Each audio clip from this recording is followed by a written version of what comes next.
Welcome to this episode of the $1 Million Mastermind. I'm Larry Weidel, and before we get started, if you want to know exactly how to win again and again, go to weidelonwinning.com/webinar now to watch something I've put together for you. Now let's get going into this episode of $1 Million Mastermind. I'm here with Patti Schechter. She is the highest paid female in her company.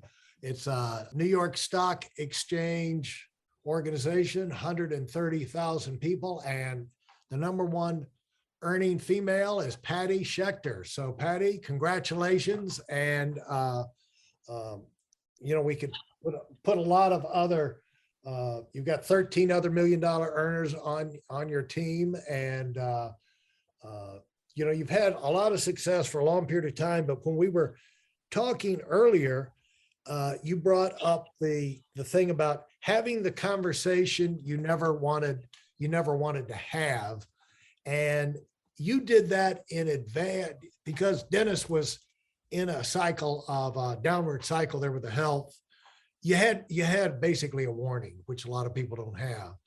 And so you can't assume that you're going to have that warning, folks. And so learn from Patti because of the incredible advantage of having things in place. But in spite of everything you did to line up the business, to have aligned business partnerships lined up in advance, Dennis had good staff, strong staff.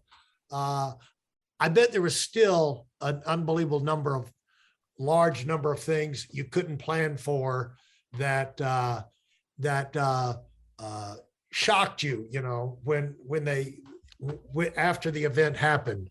Absolutely. I'll be honest with you and tell you, one of the things that shocked me was me. I was real strong through the whole thing. He had been sick for about 8 months. And so when he finally did pass away, it's almost a relief, I'll be honest about it. Yeah. He was so sick, Yeah. And I buried him, and I thought, I thought about what I had and what I was going to do, and I thought I had it all together, and then I found out I didn't have it all together. Right. You don't really know how you're going to react in certain situations, and I just I don't want to say I fell apart, but I lost myself for a while. And how did you lose yourself? Because the thing is emotional intelligence and being able to keep your wits about you in the terrible, that is a great phrase, but learning to live through those things, it can be nightmares, And so what was the shocking thing about that for you? Is the questions that came out, the doubts that you had about yourself? I think more than that, well, not more than that, but aside from that, I always, everybody has self-doubts. I don't believe people who say they don't. You do. Right. It's normal. It's natural. But I always was able to get past that and go forward. And I'm a person of action. I'm a doer. I'm just full of energy. I'm one of those right. people, always been that kind of a, but yeah. I think what shocked me is I became paralyzed.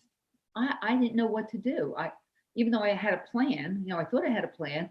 I didn't do any, I just became paralyzed. And everybody said, well, of course, look what you just went through. And then of course my dad passed away shortly thereafter. And then my mom, I'm an only child. So taking care of all of that and selling this big giganto house that we all lived in. So that kind of took me, my daughter at the time was 8, 9 years old at the time. But then even after that, I got all that stuff done, all the physical things that I had to get done. I was stuck. I didn't know where else to go. At the time, I had taken kind of a sabbatical from the company. I had backed myself off. I wasn't doing any meetings or speeches or anything. It was just kind of, on its own. And I wasn't sure I wanted to jump back into that. I wanted to raise my daughter and do that. But what else did I want to do? I don't know.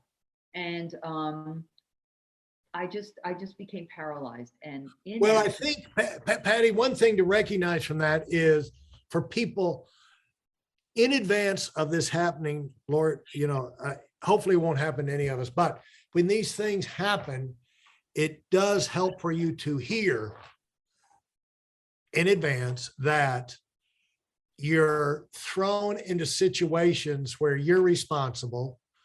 And as the tragedy happens, you're thrown into things where you're working day and night, coming up with stuff to solve problems, look out for people, come up with solutions, find doctors, get this, that, and the other. But then when you go through the trauma, Right. then you got to take care of all of that. And pretty much you're being jerked around. You're on autopilot, you know, and you're getting through it, but on one level, but you know, your brain and your emotions and your body is they're basically in a reptilian shutdown autopilot mode. And as that you start to come back, the pressure comes off, you know, the circumstances put you in a vice grip where you got to do this, got to do that, got to do this, got to do that. And then you got to do that next week. And then the week after. But then after extended period of time like that, as the pressure comes off, you know, that doesn't compel you. And then what's really inside you has a chance to come out. And so don't be upset with yourself. Would you say that? Let your body recover and your mind go through those things. Don't be hard on yourself and get down on yourself, because you're, you know, accept the fact you're healing. It's going to take what it takes. And would you say that's accurate? That's accurate. And I wish I had thought that at the time, because I didn't.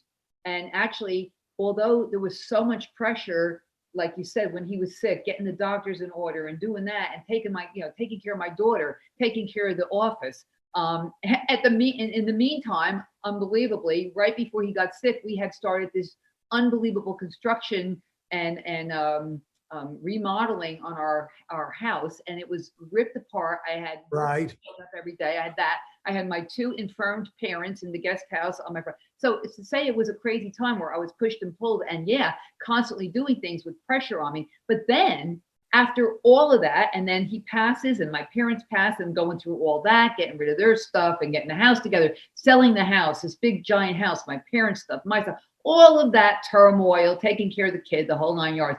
But then, Larry, there's a different kind of pressure, because now there's nothing on me. I have nothing to do. Oh my God, now what? Now there's a pressure to now what do I do? You know, okay, I'm going to raise my child, but what does that mean when she's in school for 8 hours a day? What am I doing sitting at home? So that was another, that was a shocking time for me. I didn't expect to be at that point. And there I was, and I didn't know what to do. I was pretty much paralyzed, like I said. And I actually thought of doing something else outside of the business I was in. And then a couple of friends got a hold of me and said, that's pretty stupid. You own this big giant business, and this is where your life is. And you could so easily just segue right back into that. So it took me a while. I'm going to tell you the truth. It took me a while. Was that a bad thing? Was that a bad thing? Yes and no. It was. Could you have speeded it up? Could you have speeded it up? Yes, I could have, and I wish I had condensed my time frames and listened to myself. Right. But like I said, I was a little emotionally stuck. But the good part about it is I learned a lot about myself, and it kind of reinforced actually who I really am, because the who I really am did finally come out and grab a hold of me and shake me and say, okay, stop this and go do something. And that's what I did. And so when my daughter got into high school and was older and didn't need me as much, I just started slowly getting back into the company and into the business. And I find myself now in my favorite position of my life. I'm going to be 68 years old in June 30th. Congratulations. And here I am at my favorite time of life, because I'm reaping the benefits of all that hard work and the condensing of time frames, and even reaping the benefit of that stagnant period, because I learned a lot about myself and putting it all to work, and now living my best life. I don't kill myself. I don't pressure myself, but I do make sure that I'm involved, and I interact, and I'm involved in the company, and I love people, and I love to be on the stage, and I love to share my experiences and my story, because I think it's a unique one, and I think there are insights that can help other people, and I love to do that. And at the same time, I love to live my life, and I am. I love to travel. I'm doing all that. And so it's a benefit. You know, people don't realize when they're in the middle of that grind and they don't see the light at the end of the tunnel, and they're just putting in those 18-hour days and putting in that sweat equity, which you have to do because the money doesn't fall from the sky, right? Yeah. But boy, if you do it and you do it right and you do it as fast as you can, then I had the luxury of being stagnant, you know? Like if I had to get my butt out of work every morning, I wouldn't have been able to be in that position and just take my time and kind of mentally and emotionally heal. And from the, you know, I took a loop. You know? What you're saying and what I would encourage people to look at this when you say about compressed time frames. We know problems are coming down the road for us because they always come to everybody. And they may be mild, they may be severe, they may be health, financial, kids, you know, because again, we're fragile bodies, we don't last forever. And so sooner or later, it's going to be health.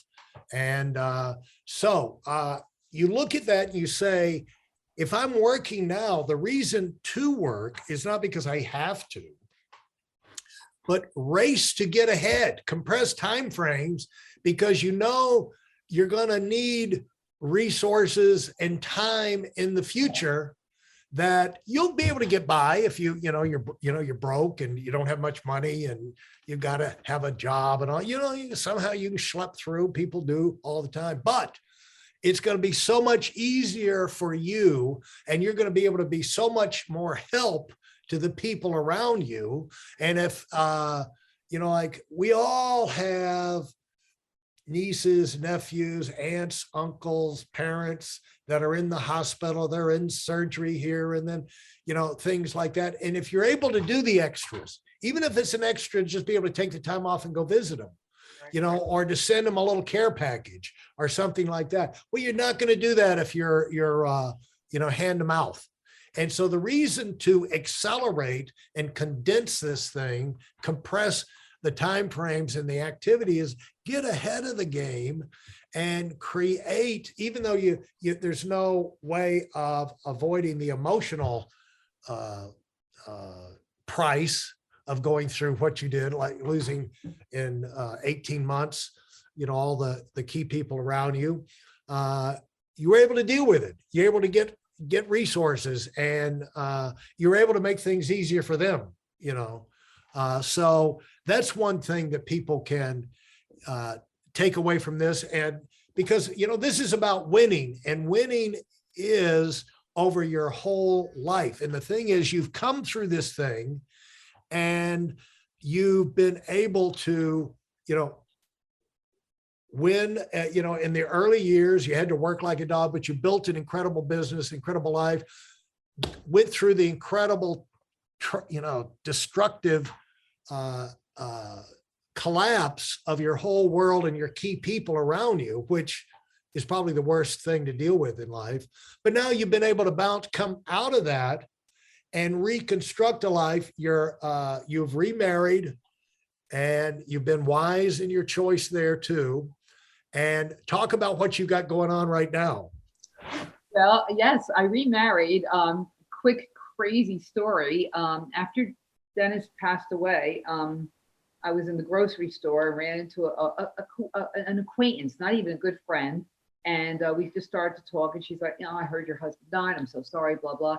She said, are you interested in dating? Because I know this fellow who lives in town, and he just worked, and he asked me if I knew any nice women. And I thought of you. I think you two would be great together. Make a long story short, we got fixed up on a blind date. And on our blind date, we realized that he and I had a date when I was 18, and he's 9 years older than I, when he was 20. Wow. Back Wow. in Paris, New Jersey. And here we are living 2 miles away from each other in Mendham, New Jersey, so, and that's Dan. So I met him three or 4 months after Dennis passed away. I get fixed up on a blind date with this guy. And here I am. I knew him from when I was 18 years old, and here we are married. So yeah, he owns an incredible business, self-made, came out of the Marine Corps. I wish he were here actually adding his 2 cents, because he has an incredible work ethic and an incredible story. Came out of high school in Paterson, New Jersey. same thing, parents who, just middle-class parents. His father was a train conductor. His mother was a housewife. And he joined the Marine Corps when he was right from the day out of high school into the Marine Corps. And he was a sniper in the Marine Corps in Vietnam. Wow. Yeah. So tough guy.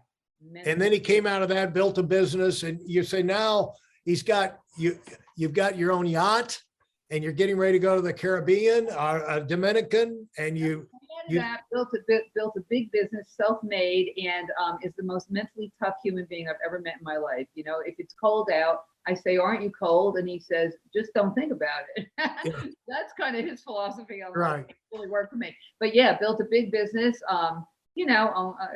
The jets and the yachts and all that. It's very lovely. But it's all it's icing on the cake because he's an awesome human being and we get along really well. He makes me laugh every day of my life, like hysterical cry laughing, right. Just like two kids in high school. And that's what it's about, Larry. Yes, you want to be successful financially, and that's probably what people think we're talking about. But you want to be successful in life. You want to have a good life because God, it goes so quick. It sounds like such a cliche, but I watched my husband. I only had 24 years with him, and I've already got 20 years with Dan. I'm like, wow, like, holy cow, that 24 years was nothing, The thing is, Patti, we're talking about winning. And the reason I wanted to do this is like winning in life. To me, people say, what is winning? Winning is being able to know how to evaluate what happens to you in life, being willing to work, wanting, being clear on what you want and freeing yourself up to go for great things. I believe that the desire to do something great with your life is put in there by God. Myself, you see a kid, a kid wants to do great things. He wants to run fast, wants to climb to the top of the bars. I always love it when you get a little toddler, you can just stand up and you put them on next to a fireplace or stairs. And the first thing they do is want to hike their leg up. They want to move up. And, that's inbred in us, but it's beat out of us by people that are dead, dull, disillusioned with their life. And they're going to try and kill it in our life. And they make you feel like you're wrong to put an extraordinary amount of time into some special project or something, and, there's going to be plenty of critics for you anytime you do anything great. And you'll appreciate this. I was out in California with a group of senior, 200 senior leaders, and they were the movers and shakers of that side of the country. And I said, how many of y'all feel like you've really done something great in your career? And, about 2/3 of the room raised their hand. And I said, tell me this, what did your family and friends tell you about that when that happened? When you did that, got a big paycheck, got a promotion, built your own outlet and had your, got things going in your new project and everything. I said, what did they say? Universal. They all said, slow down. You're selling your soul for success. Think about your kids, especially the wives that are trying to help, or the husbands are trying to help the wives, if we're to make it a joint project, it's like trying to make them guilty about the kids, or any way they can make them feel slow down. When's enough is enough, and if you want to go out there on this and do anything great, if you want to be a great ballerina or whatever, you're just going to get abused. And so the thing is, it's worth it. It's going to be beyond worth it. Allow yourself to pay the price and realize when things go down the toilet, like for you, everybody around you died, you can, when you go through even when you're paralyzed and you're shocked and it seems like you've lost everything, once you start moving forward, right, allow yourself to move forward, you're going to be making good choices again, just like you made up to that point. One of my heroes is this Michaela Schiffer, and she's like mid-20s. She's the greatest ski racer of all time. And she just went through a big thing at her first disaster was at the Tokyo Olympics. But then she came back 2 weeks later and just won everything and crushed everybody. But this young girl, like 2, 3 years ago, she builds her dream house. Again, she's young, and she builds it out in Eagle, Colorado, one of the McMansions, 20 million or whatever. Her father's up on the roof when they move in, and the father, for some reason, he's up there. It's stupid. He's up there getting ice off the roof. It's like, Dad, call somebody to do this. Don't get on a ladder. And sure enough, he loses his balance, falls backwards, cracks his head on the brick, and she moves into her dream home. She's got success all over the world. And then her dad's dead. And, what do you do? But things happen to us in life. You can't predict that. But, she went out the next year and won like 20 or 30 races. You know what I'm saying? What's the alternative? Isn't that the better, when something like that bad happens, what's the alternative? Don't do anything and ruin the rest of your life, or say, you know what? I'm going to use this as a stepping stone to greatness. I'm going to use this learning experience, this sad thing that happened to me, as a springboard to do something great, and say, I'm going to do this for my dad. Larry, one of the reasons I stay in this business, one of the reasons I didn't change my name, is because I want Dennis, like I use, he paid the ultimate, he's the one who really built this thing. We built it together, but it was basically him. I want to keep his name alive in this industry. I want people to know who Dennis Schechter was and what he built and what he did for people, and how because of his work ethic and what he put into this in the beginning. We have over 16,000 agents, and how many families have they touched?